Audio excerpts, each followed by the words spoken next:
salaamaaleykum di ziar ñëpp waaw di sawdaat ñëpp aussi Botlaay la voilà di def présentation bi œuvre bu mu def si demi-finale yi concours bu def ARTEC thème bi nekk ñu koy wax Covid 19 et culture urbaine.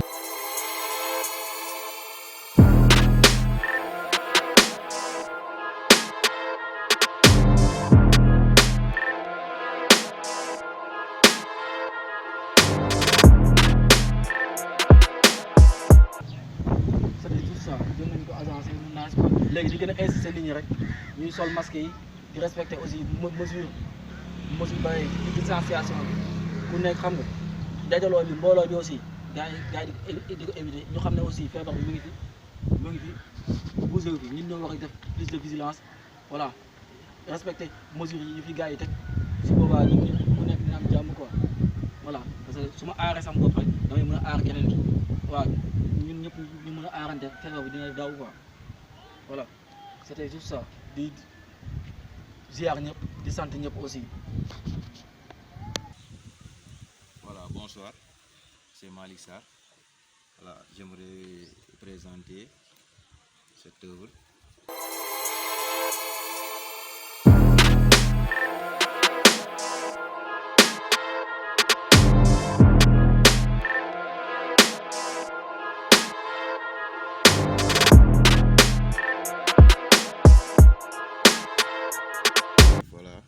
Le port de masque est important, c'est la raison pour laquelle je me suis basé sur cela pour vous faire un dessin d'un homme qui porte un masque et pour faire une sensibilisation.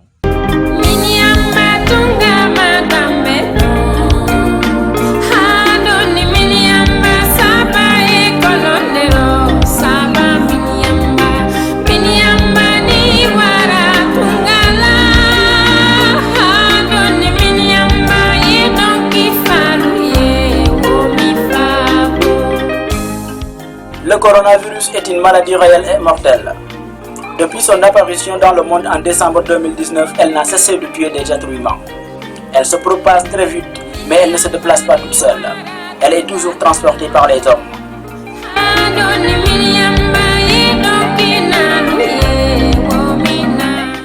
Yéen sama mbokk yi corona bi lu am la luy gaaw a wàllaate la te it day rey te fu mu dem ñun ñoo ko fa yóbbu. Elle se manifeste par les symptômes suivants. Ñu koy gën a ràññee ci mandarga yi ma lay wax. Des toux généralement sèches maanaam ay sëkkat, des maux de gorge, baat buy métti, une insuffisance respiratoire, jafe-jafe ci noy, fièvre ou sensation de fièvre, yaram buy tàng, des douleurs musculaires, yaram buy métti.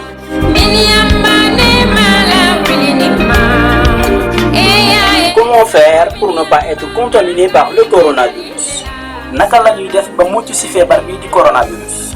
Se laver régulièrement et soigneusement les mains avec de l'eau et du savon. Nañu faral di raxas suñuy loxo ak ndox ak saabu. Tousser et éternuer dans le pli de votre coude. Bu ñuy sëkkat mbaa ñuy tisooli nañu ko def suñu biir conc wi. Utilisez toujours des mouchoirs et les jeter dans les poubelles fermées. Nañuy faral di jëfandikoo mouchoir à jeter yi te bu ñu si noppee ñu sànni leen ci poubelle yi ñu tëj. Évitez les contacts rapprochés et les poignées. Nañu moytu jegeñaaloo bi ak joxante loxo yi. Vous pensez être infecté par le coronavirus? Consultez votre médecin par son téléphone ou appelez le 800 00 50 50. boo xalaatee ni dañ laa wàll feebar bi di coronavirus woowal sa médecin si numéro téléphone am mbaa nga woote ci numéro bii di 800 00 50 50. Ne vous rendez pas à sa consultation ni aux urgences.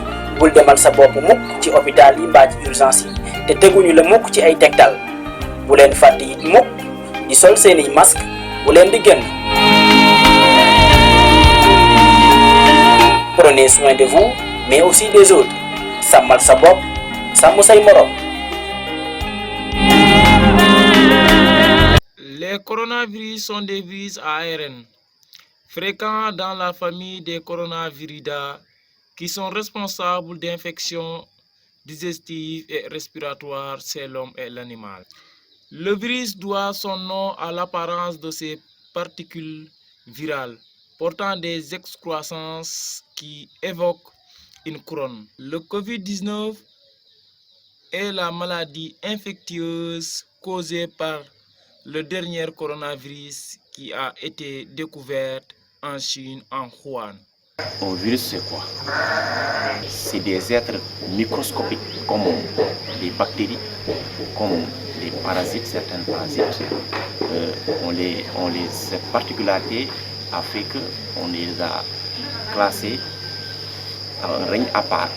Parmi les virus, on a des virus en enveloppe et des virus nus. Lorsqu'on a découvert donc ce virus, on a constaté qu'il se mutait. Et les symptômes étaient beaucoup plus graves que les autres coronavirus. C'est pour cela qu'il y avait donc des complications. On l'a nommé, pour répertorier ça, on le nomme Covid-19. Découvert en 2019, en décembre 2019 en Chine. L'épidémie qui était confinée à un seul foyer s'est étendue à d'autres localités du pays. C'est dire que le virus gagne du terrain. Le Covid-19 est transmis par les personnes porteuses du virus. On appelle à tous les jeunes de limiter leur déplacement. Parce que ce qui fait l'ampleur du virus, c'est la transmission. Donc comment faire pour éviter la transmission du virus? Et quand vous regardez le virus fait mal aux vieux, mais ne fait pas trop de mal aux jeunes. Donc si les jeunes se déplacent, font des déplacements inutiles, ils vont prendre le virus, donner ça aux vieux, et les vieux vont subir les conséquences. Le virus ne se déplace pas tout seul, ce sont les personnes qui le transportent d'un pays à l'autre ou d'un village à l'autre. Du jour au lendemain, la multiplication des cas communautaires sème la terreur au niveau de la société. Mais pour être en sécurité, il faut impérativement respecter les mesures édictées par l'autorité médicale et étatique.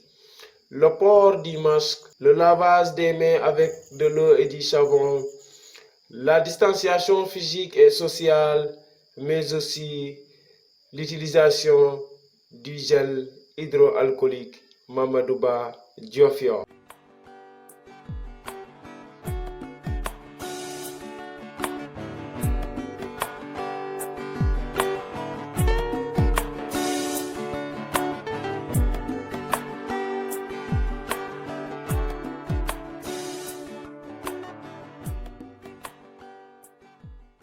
jafe-jafe pour noyyi wooteel bu gaaw numéro vert baa ngi 800 00 50 50 SAMU 15 15 doo fay dara 800 00 50 50 SAMU 15 15 doo fay dara raxas sa loxo doo fay dara.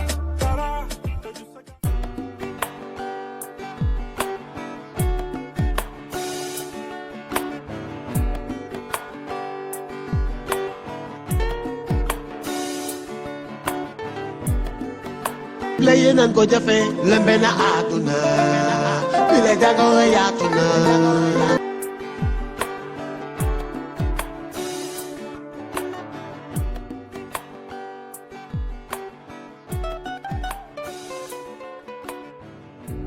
tu fekk jëf wee ñëppal bu des gannaaw mu war a fekk yaay ji wax ko ko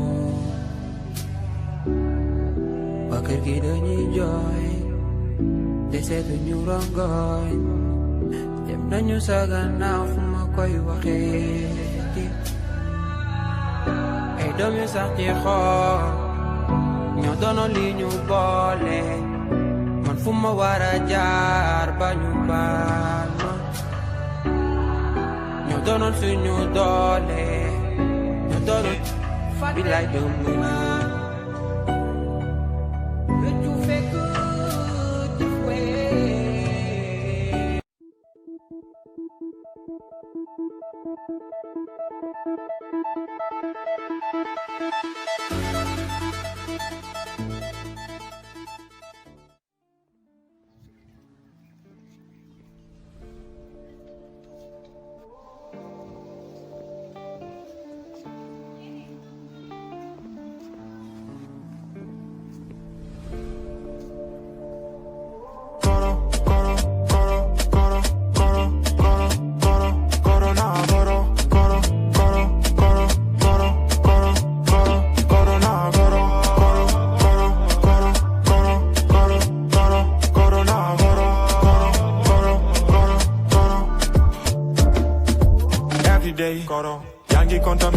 koro yaa ngi rey koro yaa tax ñëpp confiné wu ey baaxoo si ñun am na ay gaa yu dee kaa yaa ngi gën a yokk koro kaa yaa ngi gën a yokk paj mi gën a metti koro médecin yi taxaw ñun kan la ñuy tëju toog